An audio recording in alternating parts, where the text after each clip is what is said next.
Meus irmãos, a paz do Senhor Jesus. Que Deus abençoe grandemente a vida dos irmãos neste dia. Que o Senhor venha abençoar grandemente a sua família, a sua casa nessa oportunidade. Irmãos, me foi concedida a oportunidade de poder lecionar, de trazer a palavra de Deus ao coração dos irmãos na nossa revista de escola dominical. Como bem sabem os irmãos, nós estamos estudando na nossa revista deste trimestre o verdadeiro pentecostalismo. E nessa oportunidade nós estaremos estudando a lição de número 7. A nossa lição de número 7 ela tem como tema cultuando a Deus com liberdade e reverência. Amém? Então nós queremos aqui trazer algo da parte do Senhor para os irmãos, queremos trazer aqui a palavra de Deus aos irmãos e vamos meditar juntos sobre este importante assunto, que diz respeito a todas as igrejas. Quando se fala em culto, quando se fala em adoração, quando se fala em liberdade de adoração, diz respeito a todas as igrejas, porque todas as igrejas têm os seus cultos, têm a sua liturgia, então é importante que nós venhamos a entender um pouco sobre essa questão da liberdade e também a reverência durante o culto ao Senhor. Amém? Bom, o nosso texto áureo, meus irmãos, diz: Deus é Espírito e importa que os que o adorem em espírito e em verdade. João capítulo 4 e versículo de número 24. É um versículo muito conhecido pelos irmãos, muitas vezes é um versículo deturpado por alguns, usam esse versículo para dizer que não precisa ir à igreja, que não precisa de reunião porque Deus quer a adoração no espírito, mas esquecem que esse versículo, esse texto que Jesus falou, diz respeito à essência da adoração e não à sua forma. Diz respeito a como é que Deus quer ser adorado. Ele não quer ser adorado apenas exteriormente ou religiosamente. Ele quer ser adorado em espírito. A verdadeira adoração tem que partir de dentro. Porque não importa se você estiver na igreja ou não estiver na igreja, se a adoração não te for no espírito, não vai importar nada, não vai fazer nenhuma diferença. Então Deus é espírito e nós precisamos ser espirituais para adorar a Deus. Precisamos adorá-lo em espírito. A nossa verdade prática diz: a adoração em espírito diz respeito à posição espiritual do adorador. Isso quer dizer que o que vale diante de Deus é como adorar, não onde adorar. Então, diante de Deus, o que vale é como realmente adorar. Não adianta estar na igreja se não tem o espírito de adoração, se não está adorando a Deus em espírito, se está lá só para cumprir tabela, só para poder mostrar para os outros que vai para a igreja, só por uma questão religiosa, não importa. Isso não adianta, é inútil essa adoração.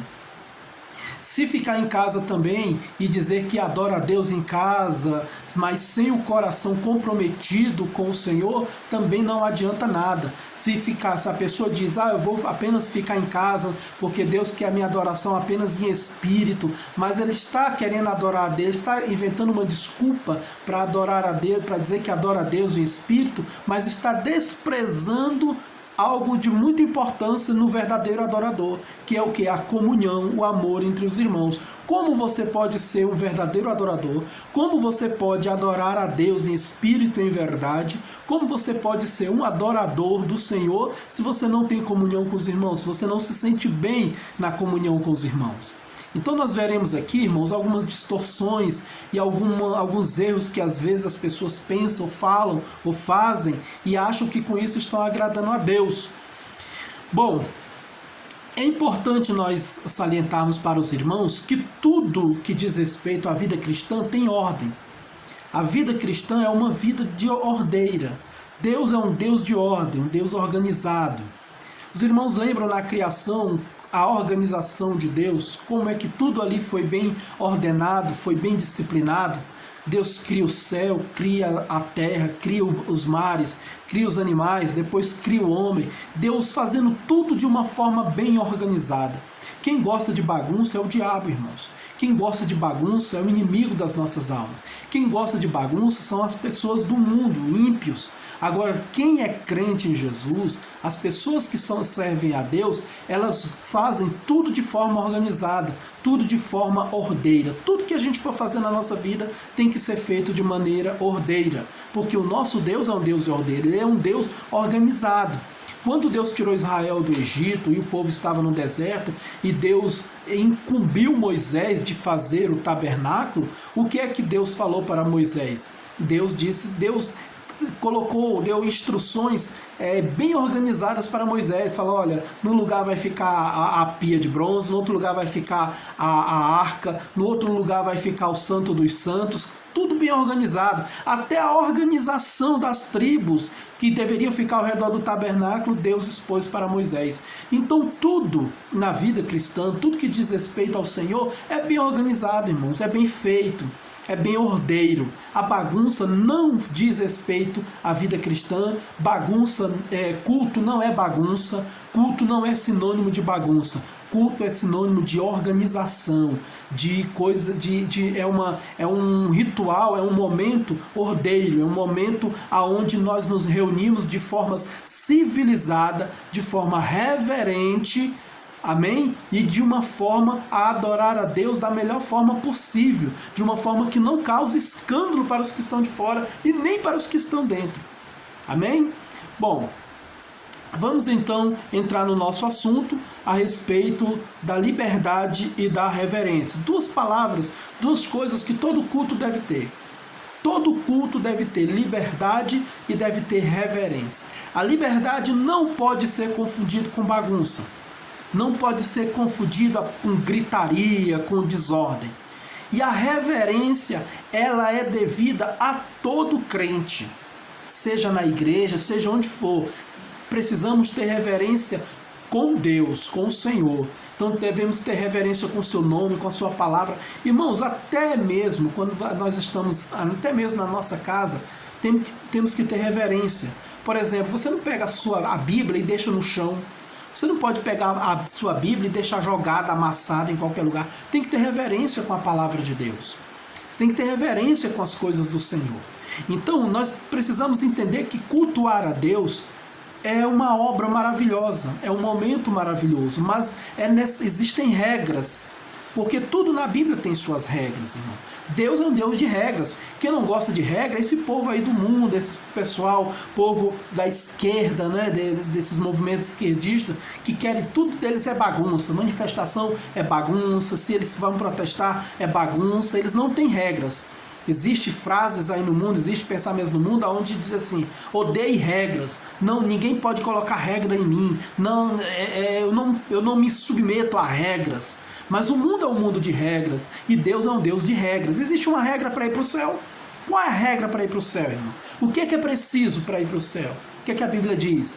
Se não nascer de novo, não pode entrar no reino de Deus, isso é uma regra. Se não tiver o nome escrito no livro da vida, não entra no céu, isso é uma regra.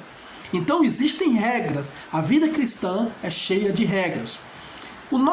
A nossa introdução, vamos ler um pouco aqui da lição, diz assim: o Novo Testamento não apresenta um manual de liturgia e nem estabelece regras de cultos, mas temos pelo menos uma comunidade cristã do período apostólico que pode dar indicações sobre como devemos organizar o culto.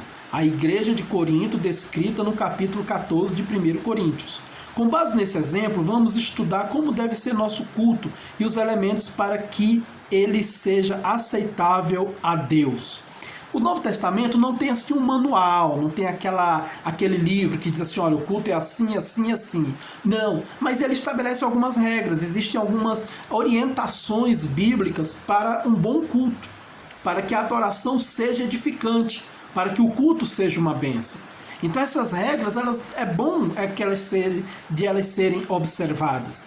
E a igreja de Corinto era uma igreja que precisava dessas orientações. Paulo escreveu porque, com certeza, ele viu que ali havia problema na reunião dos irmãos. Os irmãos lembram do capítulo 11 de 1 Coríntios, quando Paulo diz, olha, quando você, isso que eu ouço de vós, que quando vos reunis não é para o bem, mas para o mal, quando ele dita aquelas regras sobre a Santa Ceia, que ele diz, olha, quando vocês se ajuntam só para comer, para beber, não tem comunhão, não tem nada.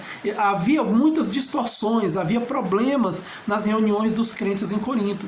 E Paulo precisava resolver essa situação.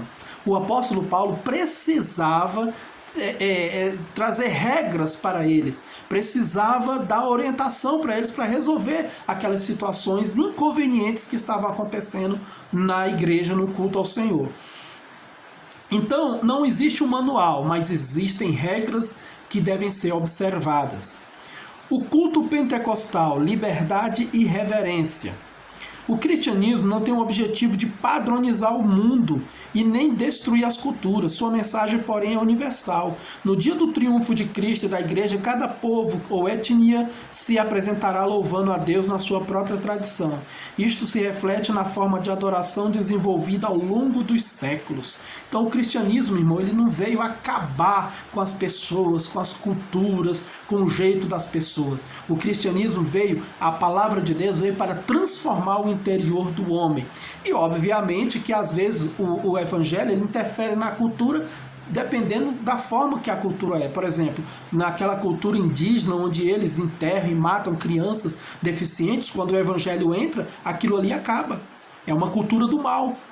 Em alguns países na África, na Ásia, onde ao homem é permitido ter 2, 3, 4 esposas, quando o evangelho entra na vida do homem, aquilo ali acaba. Porque a Bíblia reprova a poligamia.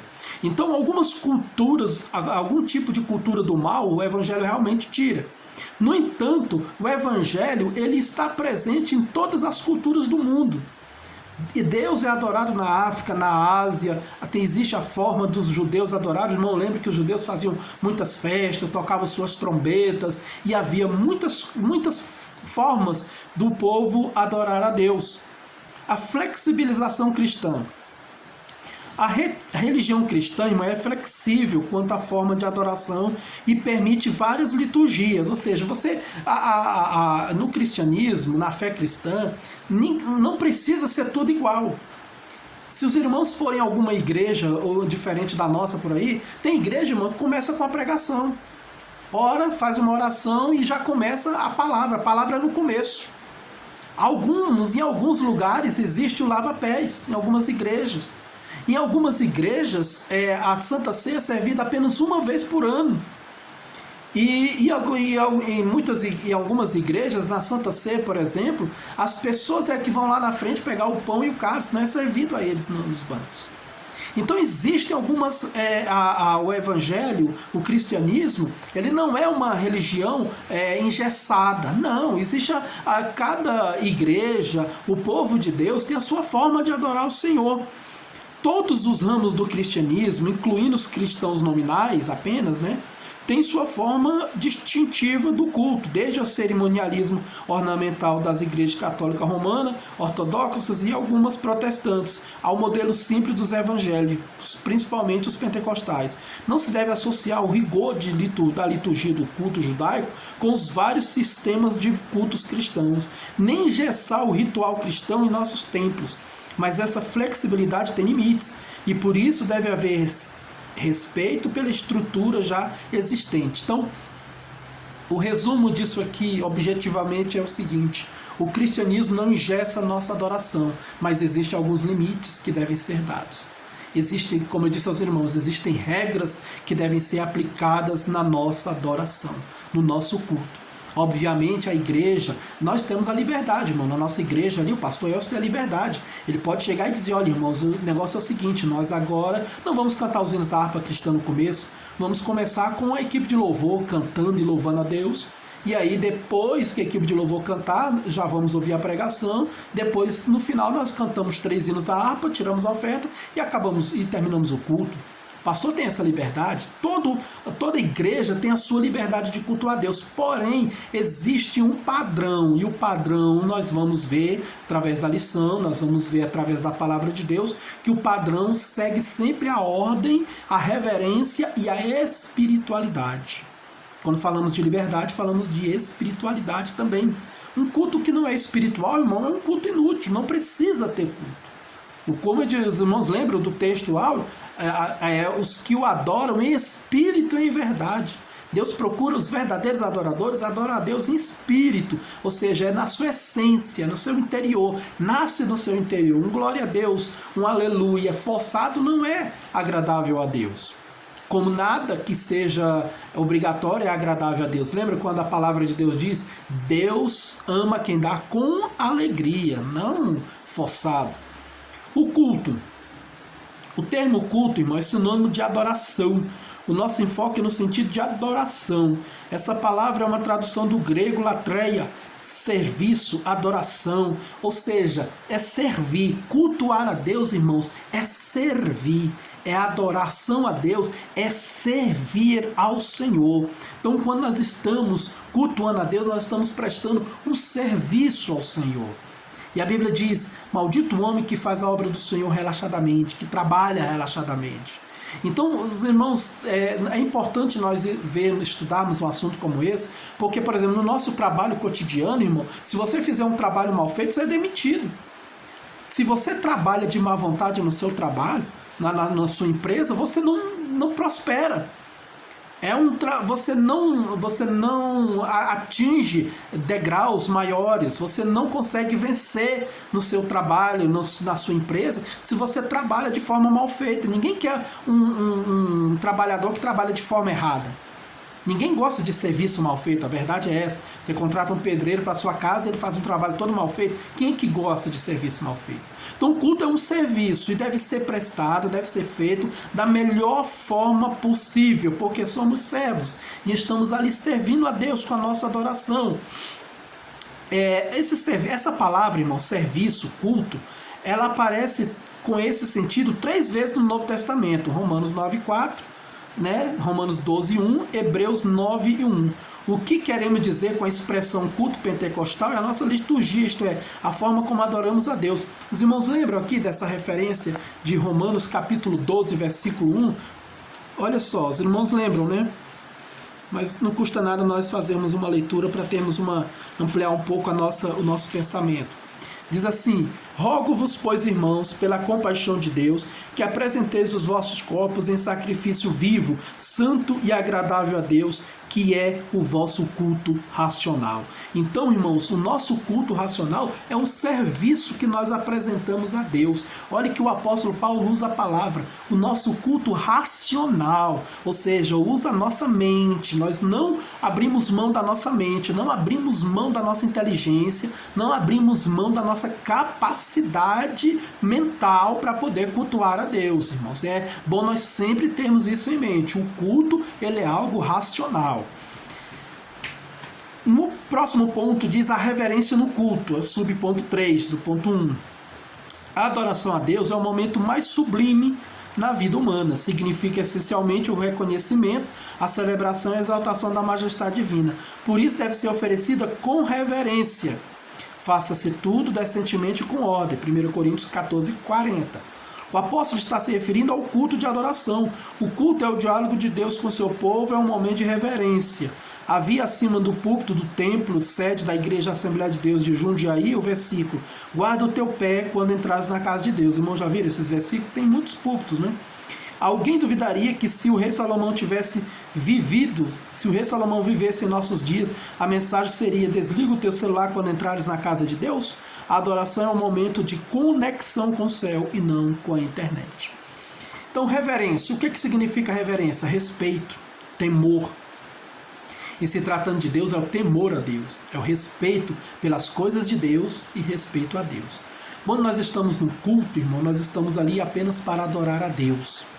Os irmãos lembram que os reis da Babilônia foram tomar vinho e foram fazer bagunça com as coisas de Deus, não tiveram reverência com os utensílios da casa do Senhor, que eles tinham tirado lá do templo quando invadiram Jerusalém, e por causa disso Deus condenou aqueles homens. Então a Bíblia é bem clara: guarda o teu pé quando entrares na casa de Deus, ou seja, tenha reverência, tenha respeito na casa do Senhor. Por isso que nós chegamos, nós nos ajoelhamos, nós clamamos, pedimos a bênção de Deus. Por isso, irmãos, que é absolutamente anormal, irreverente e extremamente desrespeitoso mesmo, sabe? É um alerta de carnalidade muito grande quando nós vemos pessoas na igreja olhando o celular, brincando no celular. É de se notar, irmãos, é de se dizer que é o seguinte: tudo tem a sua... todas as coisas elas têm a sua... tem o seu parênteses, né? Existem as suas exceções. Por exemplo, às vezes você vai para o culto, aí deixou o filho em casa doente, com a esposa, ou a esposa está doente. Eu já fiz isso muitas vezes. Aí você leva o celular e fica ligado, o celular fica ligado. Por quê? Porque se acontecer alguma coisa, a pessoa avisa você.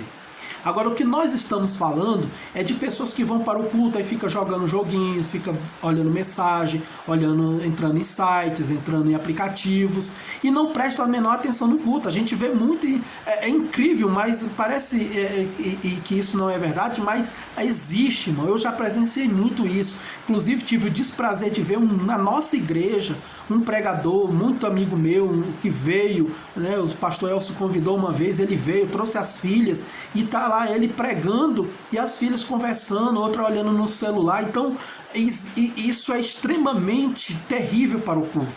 Quando nós vamos para o culto, nós vamos com um único objetivo: cultuar ao Senhor. Nós não vamos lá na igreja para conversar sobre a vida, a nossa vida.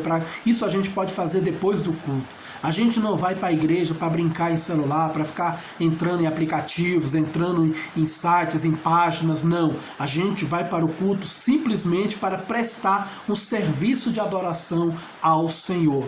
Então é necessário ter reverência. Todos nós sabemos como a reverência tem saído de muitas igrejas, tem ido embora de muitas igrejas. Muitos membros, irmãos, são os culpados. A gente fala muito sobre os membros, ficam conversando, ficam usando celular, mas e os líderes? Líderes que tiram o púlpito, que não tem mais púlpito, que tem um palco para apresentações, show de luzes, fumaça, danças sensuais e todo tipo de coisa que é irreverente. Dia desse eu vi uma pessoa que foi pregar de bermuda e camiseta. Então nós vemos que, para os irmãos terem uma ideia, Jesus disse que às vezes até o filho das trevas é mais prudente que os filhos da luz. Você entra de camiseta e short, irmãos, em um fórum, em um lugar de juiz, você se apresenta diante de juiz dessa forma, você se apresenta numa audiência dessa maneira, você pode entrar lá no Palácio do Planalto, você vai conversar com o presidente, com o governador, com os deputados, você entra num lugar como esse, lá de shortinho, de camisetinha e de qualquer jeito, você entra de qualquer maneira. Não existe essa situação, irmãos. Então, se existe reverência no mundo, se o mundo ele tem um padrão de reverência para com suas coisas sérias, por que não na igreja? O que nós pregamos, o que nós ensinamos, o que nós aceitamos é que na igreja tudo tem que ser feito com reverência, porque a gente diz: Deus está ali presente e está mesmo. Você lembra que Pedro, quando eles depois de Jesus ressuscitar, eles estavam lá pescando, o pastor Elcio até pregou sobre isso no culto de doutrina. Você lembra que quando o João falou: olha Jesus, ele pulou dentro d'água porque estava nu? É reverência, é respeito à presença do Senhor. Então a reverência ela é indispensável num culto, irmãos. É indispensável em qualquer culto. No ponto 2, o centro do culto pentecostal. Estamos falando aqui, né, sobre cultuando a Deus, sobre o nosso movimento pentecostal, o verdadeiro movimento pentecostal. E no verdadeiro movimento pentecostal, o centro do culto é quem? Jesus. Igreja é toda congregação ou assembleia que se reúne em torno do nome de Jesus Cristo como Senhor e Salvador, professando fé nele publicamente e de forma diversificada. O centro da adoração é ele, irmãos. O centro do culto é Jesus. Nunca pode ser o homem, nunca pode ser o cantor, o pregador. Às vezes até algumas pessoas falam, agora vamos para o melhor do culto, que é a pregação. Não, o melhor do culto é sempre o Senhor Jesus. Ele é o centro da nossa adoração, ele é a razão e o motivo da nossa adoração. Mas às vezes a gente vê em alguns eventos que as pessoas querem chamar de culto, mas muitas vezes se transformam em shows, em publicidade humana. Nós vamos ver homens e seres humanos sendo adorados, sendo glorificados. Eu já presenciei, irmão, já participei de congressos, de festividades, onde você está lá, quando pensa que não, o cantor famoso vai lá na frente cantar, chove de gente lá na frente para tirar foto e aquela coisa toda. São pessoas que não entendem que tanto o cantor, o pregador, o pastor, o líder, seja quem for, todos estão ali com o único objetivo de adorar o Senhor Jesus, que é a única estrela, que é a pessoa mais importante de um culto.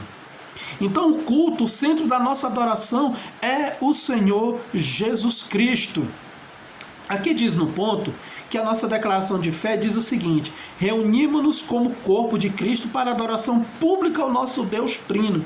Este é o padrão ensinar nas Escrituras, porque nós é que somos a circuncisão, nós que adoramos a Deus no Espírito e nos gloriamos em Cristo e Jesus e não confiamos na carne. Filipenses capítulo 3, versículo 3. Paulo dizendo, nossa adoração, nosso culto é ao Senhor. Se tivermos que nos gloriar, gloriemos no Senhor.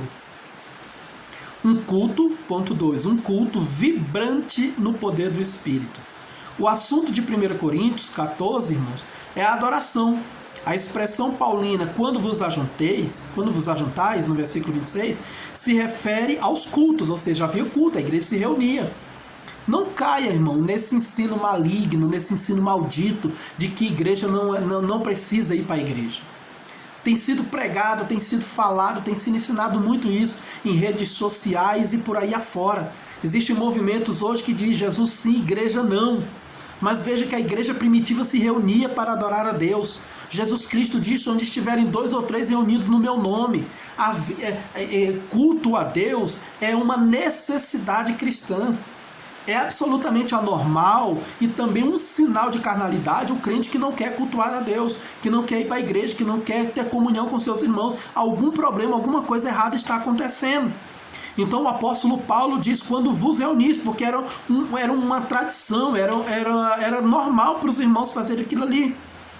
A exortação paulina à comunidade cristã de Corinto nos ensina muita coisa sobre o culto. Entre elas que o culto não era entediante e nem consistia num pregador falando para um rebanho atento e silencioso, pois havia uma interação dinâmica de compartilhar e receber. Os crentes não eram apenas telespectadores. Olha o que é que diz a nossa leitura bíblica em classe.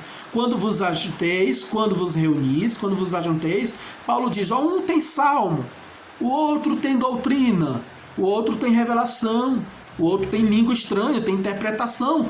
Cada um tinha alguma coisa.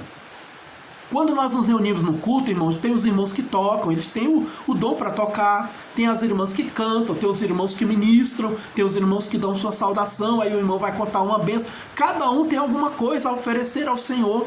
E tudo isso para quê? Para a edificação do corpo de Cristo. Então o culto deve ser vibrante no poder do Espírito, porque o culto é uma reunião viva, de pessoas vivas espiritualmente. E onde existe vida, existe movimento.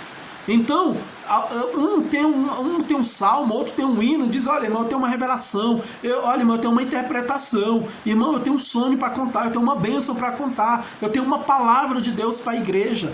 É vida, culto é vida. Característica pentecostal. Os primitivos cultos, veja bem, eram espontâneos e diferentes das reuniões nas sinagogas, embora muitas características viessem delas. A liturgia dos cultos constava de oração e cântico. O louvor parte da adoração a Deus desde os tempos antes dos séculos até a consumação dos séculos. A leitura e exposição das escrituras sagradas aparece como elemento do culto cristão em outra fonte paulina, persiste em ler, exortar e ensinar. Essa instrução é uma referência à leitura pública. As ofertas eram parte da adoração pública desde os tempos do Antigo Testamento. O objetivo delas é levar avante a palavra de Deus enquanto a igreja estiver na terra. Então, irmãos, o culto, as características do culto pentecostal, oração, não pode faltar oração. O que não pode faltar num culto verdadeiro, irmão? Num culto espiritual, oração, a ministração da palavra, o louvor verdadeiro e as ofertas. Tudo isso fazia parte do culto da igreja primitiva e faz parte da igreja, do culto pentecostal, do culto da igreja vibrante, da igreja que vibra no poder do Espírito. Uma igreja espiritual, uma igreja pentecostal, uma igreja viva espiritualmente, ela tem esses elementos.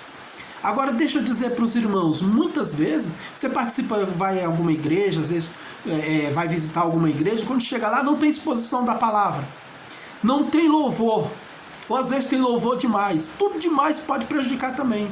Às vezes tem louvor que é demais, o culto todo é louvor, mas muitas vezes é apenas para preencher o espaço, para preencher o horário, para preencher os minutos.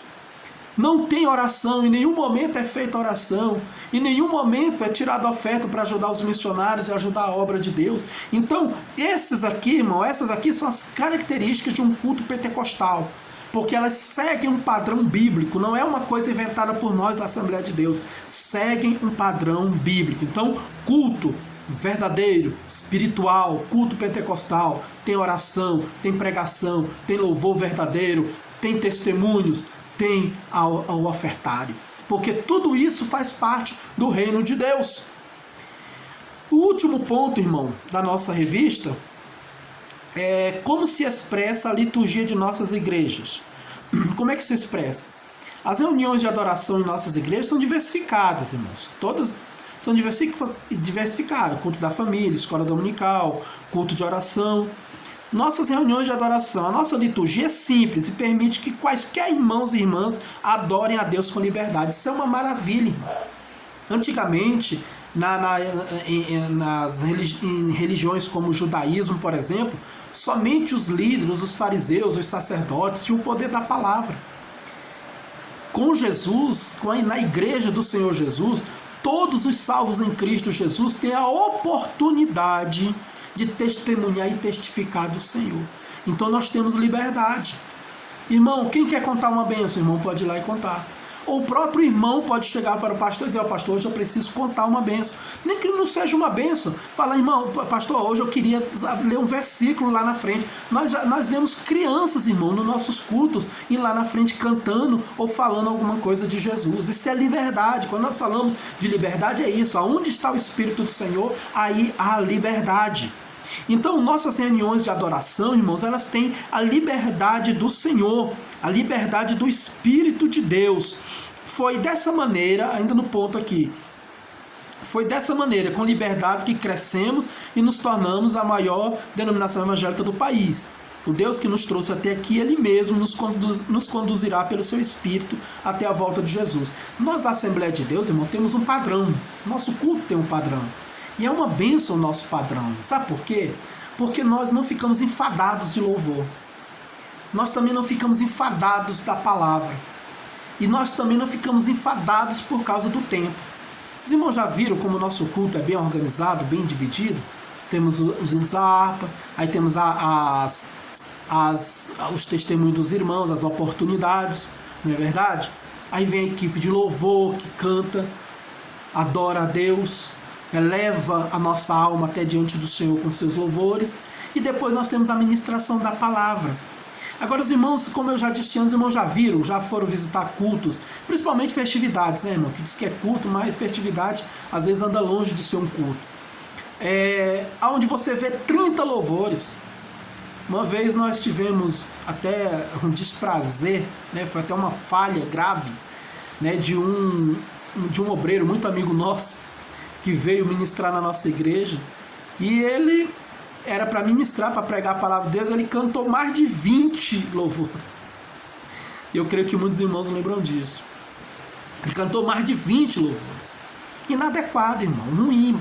Aí, o louvor é uma bênção, mas tudo tem que ser bem dividido, tudo tem que ser bem organizado. E o padrão nosso que nós seguimos, o padrão assembleano, é que nós seguimos o padrão da Bíblia.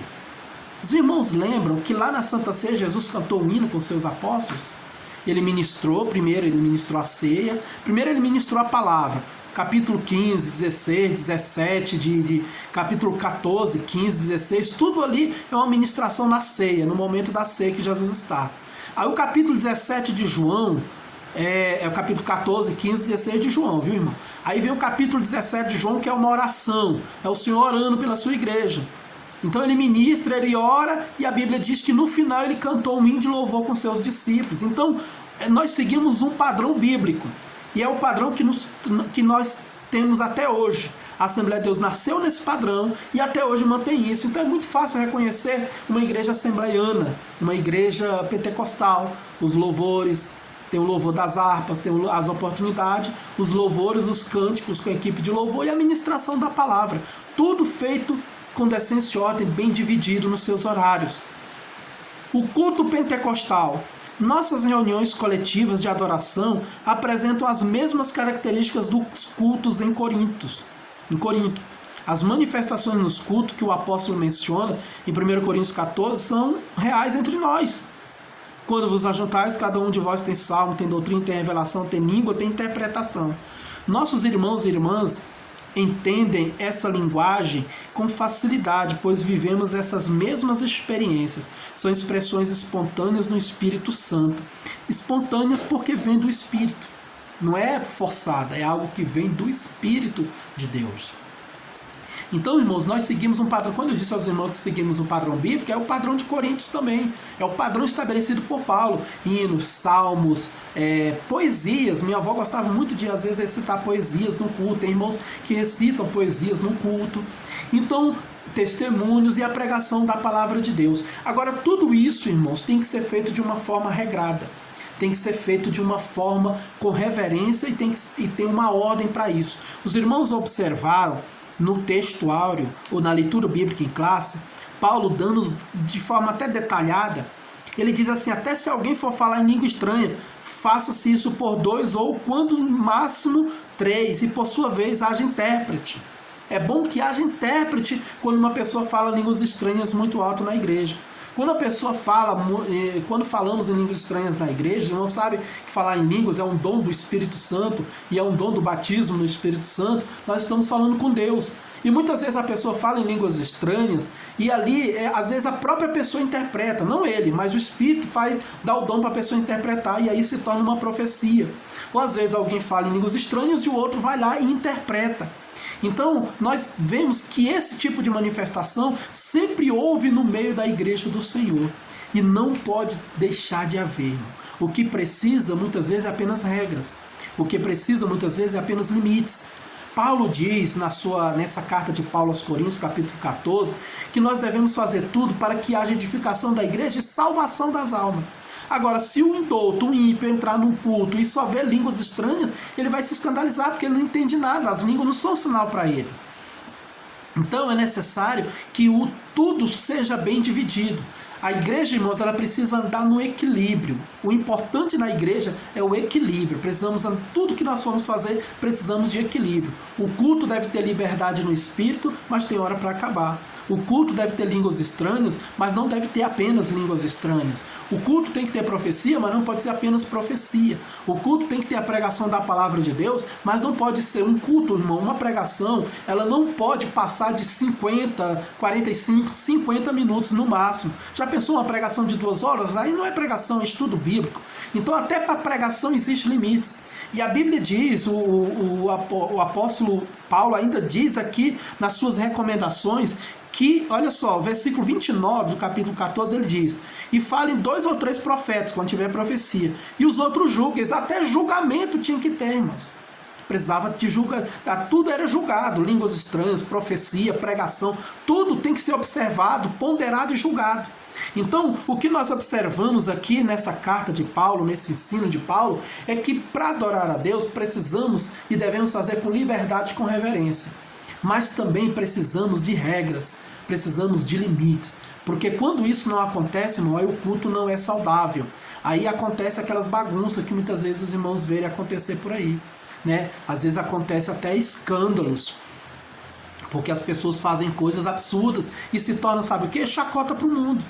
O que mais tem, irmão, são vídeos na internet com chacotas de culto pentecostal. Por quê? Exatamente por causa disso, porque as pessoas não têm, às vezes o líder não sabe ensinar os crentes que existem regras, até para adorar ao Senhor, até para o culto de adoração a Deus. Então, nosso Deus é um Deus de reverência. As coisas feitas para Ele devem ser feitas com reverência, devem ser feitas com inteligência. Irmão, ser espiritual não é abandonar o nosso racional, não é tirar nossa mente, não é deixar de ser inteligente, não é deixar de ser racional. Veja que o apóstolo Paulo diz que quando não há intérprete, ou quando não há alguém de profecia, ou quando não há alguém para interpretar, o que é que ele diz? Ele diz assim: mas se não houver intérprete, esteja calado na igreja e fale consigo mesmo e com Deus. Então nós podemos até no culto ali estar adorando a Deus, cheio do Espírito Santo, mas se não há interpretação, nós podemos falar em línguas estranhas só entre nós e Deus. Essa história, irmão, de que precisamos fazer barulho muito alto, quem crente que não faz barulho está com problema, né? Está quebrado, está com defeito de fabricação. Muitas vezes sua adoração é íntima. Os irmãos lembram da adoração de Ana? Ana não falava nenhuma palavra, mas sua alma estava angustiada diante do Senhor e Deus ouviu ela. Obviamente nós somos pentecostais, quando o Espírito desceu sobre os apóstolos, o Espírito Santo desceu sobre os apóstolos, e eles falaram, e todo mundo ouviu, falaram línguas estranhas alto, mas quando começou o murmúrio do povo ali, que o povo começou a querer saber o que é que estava acontecendo, logo Pedro tomou a palavra e pregou na língua que eles estavam ouvindo. Pregou na língua para eles poderem entender o que estava acontecendo. Então culto, lembre, irmãos, de Romanos capítulo 12, versículo 1. Culto é algo racional. Existe a razão também no meio do culto. Então é preciso ter esse equilíbrio entre espiritualidade, racionalidade, reverência, ordem. Tudo isso faz parte de um culto abençoado. E a nossa conclusão diz assim: o que precisamos saber é que o Novo Testamento não estabelece forma litúrgica de adoração, porque parece não ter sido essa a preocupação do Espírito Santo. Que os nossos cultos sejam dinâmicos e espontâneos em nome de Jesus, com espontaneidade e reverência.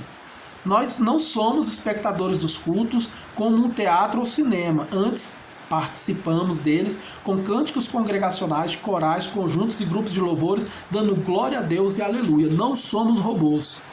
Não somos robôs. Somos pessoas e temos nossa espontaneidade. Mas a nossa espontaneidade, a espontaneidade na igreja, a adoração na igreja, irmão, a liberdade na igreja, ela tem os seus limites, ela tem as suas regras. Os irmãos vejam que em alguns lugares, às vezes as pessoas não têm esse senso de terminar culto. Vou dizer para os irmãos, nós moramos aqui, por exemplo, na Ceilândia, onde nós moramos, os irmãos sabem que é um lugar perigoso também. E eu já dirigi igreja ali no Sol Nascente, onde o pastor que me antecedeu terminava o culto, isso há 10 anos atrás, mais de 10 anos atrás, que o pastor que estava lá na frente do trabalho terminava culto lá às 11h30 da noite, irmãos. Agora, irmão, imagine naquela época, 10 anos atrás, a pessoa terminar um culto 11 horas da noite ali naquele lugar, e os irmãos de idade, as jovens, os moços indo para casa, não tinha nem asfalto ali, era só terrão mesmo. Os irmãos imaginam como é que era voltar para casa naquela época, depois de 11 horas da noite ali naquele lugar. E hoje, aqui mesmo na nossa cidade, imagine, irmão, você terminar um culto 11 horas, 11h30 da noite, e os irmãos, muitos irmãos voltam a pé para casa. Imagine chegar em casa. Imagine as irmãs que têm marido descrente. Então tudo isso, irmão, faz parte da ordem, da reverência e da nossa racionalidade.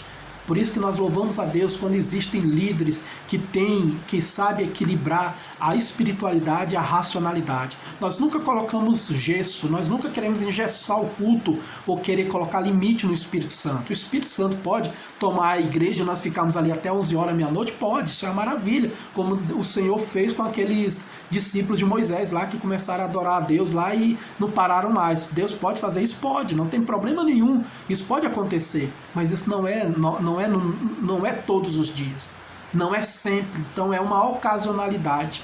Agora, no normal, o Espírito, o Senhor nos deixa à nossa disposição, deixa ao nosso critério a ordenança no culto. Então, meus irmãos, vamos adorar a Deus com liberdade, vamos adorar a Deus com espiritualidade, mas vamos adorar a Deus com reverência. Vamos adorar a Deus para que o nome dele seja engrandecido, as almas sejam salvas